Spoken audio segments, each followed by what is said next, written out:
Hello future leaders, welcome back to my channel NCERT science with Mrs Batra. कल मैंने class 6 के chapter 3 mindful and eating a part to a healthy body, उचित आहार स्वस्थ शरीर का आधार को समझाया था। इसमें आपने डिफरेंट न्यूट्रिएंट्स पोषक तत्वों के बारे में पता लगाया था और उसके बारे में जाना था, जिसमें carbohydrate, fats, proteins, vitamins, minerals, ये सब के बारे में हमने जानकारी एकत्रित की थी। आज हम देखेंगे कि कैसे हम इन कंपाउंड को किसी भी फूड में टेस्ट करते हैं। How to test these components इन तत्वों का निरीक्षण कैसे करते हैं।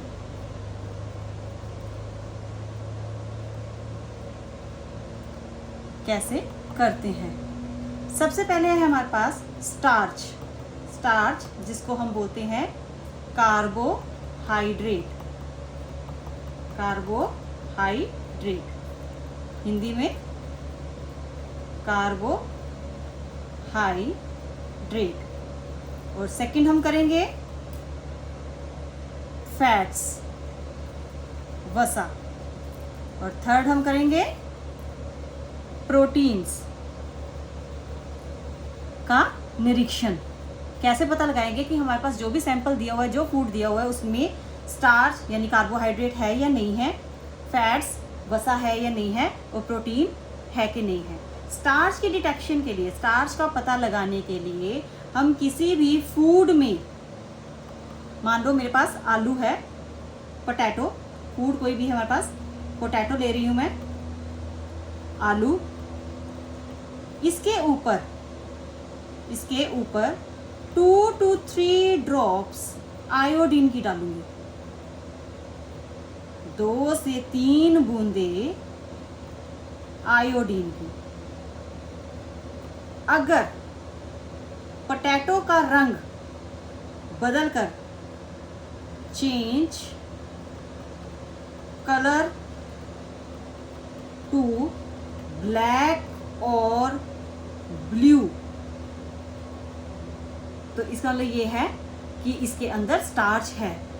यदि रंग काला या नीला हो जाए तो इसका मतलब क्या है कि इसके अंदर स्टार्च प्रेजेंट है। ओके। फैट्स के लिए क्या करेंगे, हम कोई भी फूड ले लेंगे। फूड में मैं ले रही हूं घी या मूंगफली। चलो मूंगफली का दाना लेते हैं। ओके। मूंगफली के दाने को किसी भी पेपर के अंदर प्रेस करेंगे। Press into paper. अगर इसके ऊपर कोई भी ऑयली पैच बन जाता है तो इसका मतलब क्या है कि इसके अंदर फैट्स प्रेजेंट है, अदरवाइज नहीं है। यानी अगर हम मूंगफली को कागज के अंदर जोर से दबाएं और इसके ऊपर तेलीय धब्बा बन जाए, तेलीय धब्बा, तो इसका मतलब क्या है, इसके अंदर फैट यानी वसा है।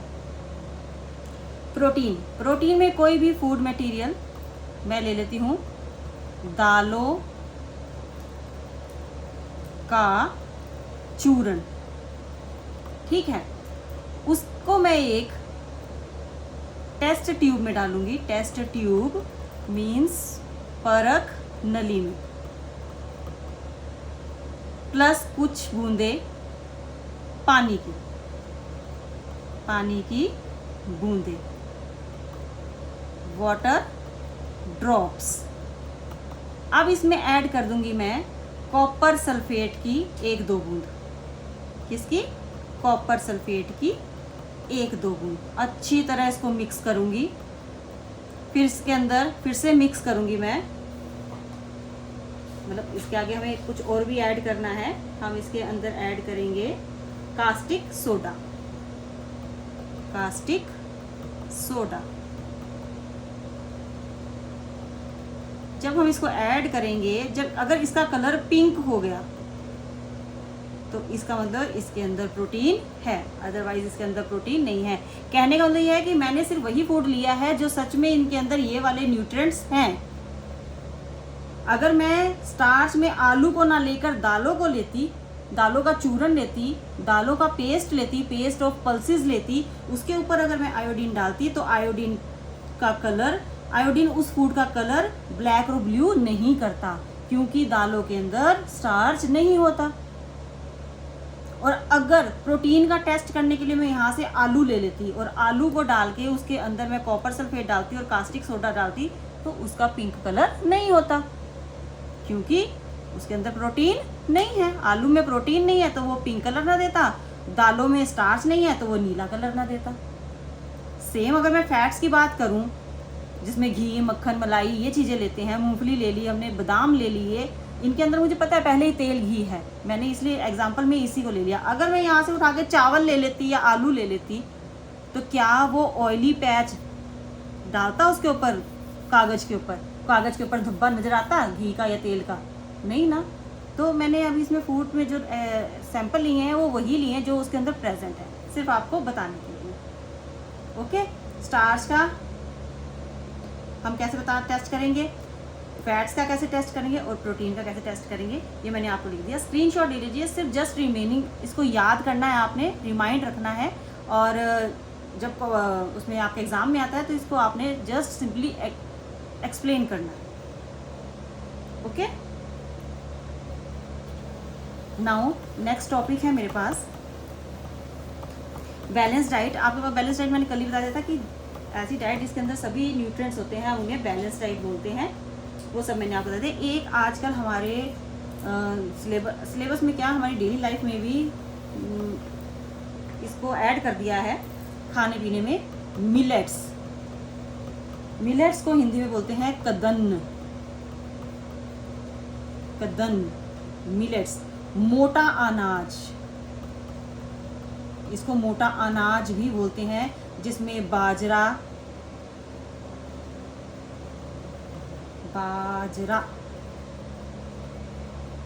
रागी,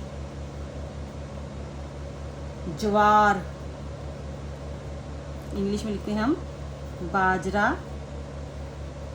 रागी, ज्वार, ये मिलेट्स होते हैं। These are highly nutritious grain. These are highly nutritious grain. बहुत ही पौष्टिक, ये बहुत ही पौष्टिक, बहुत ही पौष्टिक अनाज होते हैं। उदाहरण में मैंने आपको बता ही दिया, एग्जाम्पल बाजरा, रागी, ज्वार। अब ये पौष्टिक क्यों है? Because they are good source of vitamins, minerals. Like minerals कौन कौन से इसमें? आयरन, कैल्शियम,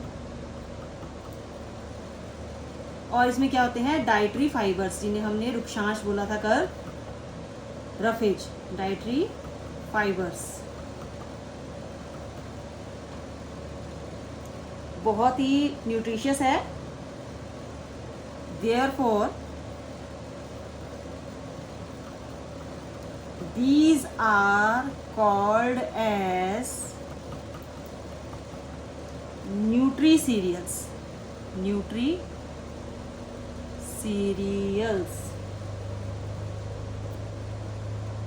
ये विटामिन,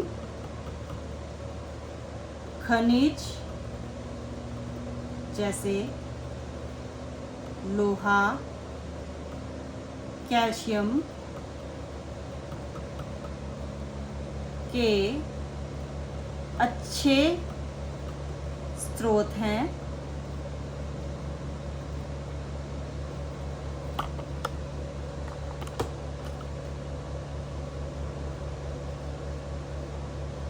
इसलिए इन्हें पोषक अनाज भी कहते हैं।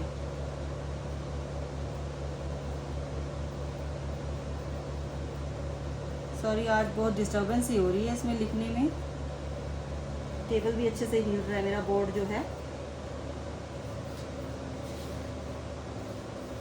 इसका स्क्रीनशॉट ले लीजिए। मिलेट्स के ऊपर अगर शॉर्ट नोट आता है तो आप इसके बारे में लिख सकते हैं, कद्दन के बारे में।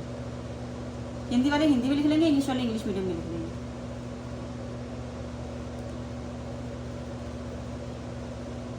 अब मैं इसे रब कर रही हूँ और मेरा जो नेक्स्ट टॉपिक है वो है फूड माइल्स, यानी खाद्य मील। व्हाट इज फूड मील?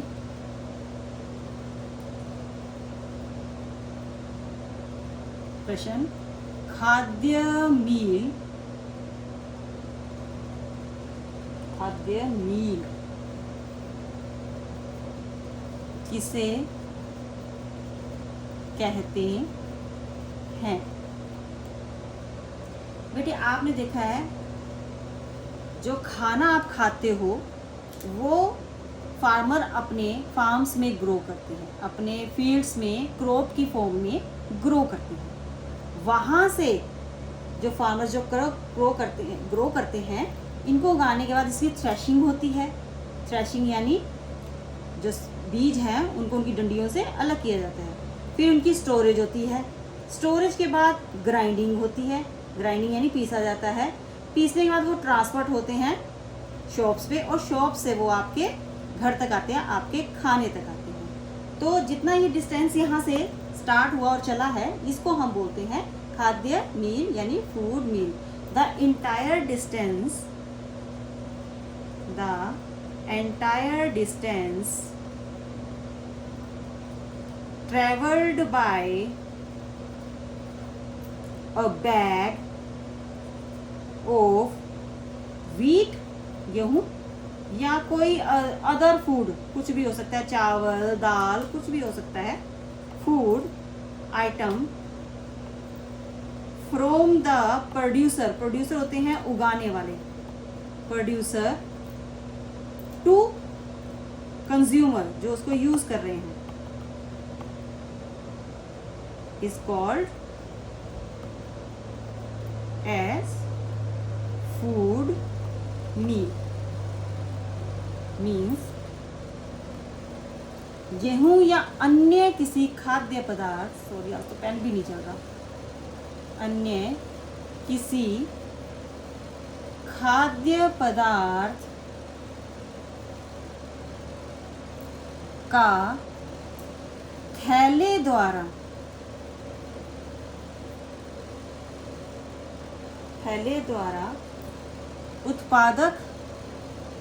उत्पादक यानी प्रोड्यूसर से उपभोक्ता तक तय की गई दूरी खाद्य मील कहलाती है। ठीक है, फूड मील्स को हम ऐसे बता सकते हैं। इसे आप उतार लीजिए अपनी या स्क्रीनशॉट ले लीजिए। ये हमारा लास्ट टॉपिक था। एक टॉपिक हमारा रह गया है विटामिन के बारे में। उसके लिए मैं अलग वीडियो बनाऊंगी, क्योंकि उसमें हमारे पास 4 तो विटामिन है और 3 मिनरल्स है, खनिज है, तो काफ़ी लंबा टॉपिक हो जाएगा। तब तक आप इसी टॉपिक को तैयार करें, पहला वीडियो और दूसरा वीडियो, इन दोनों टॉपिक को अच्छे से रीड कर लें। Thank you.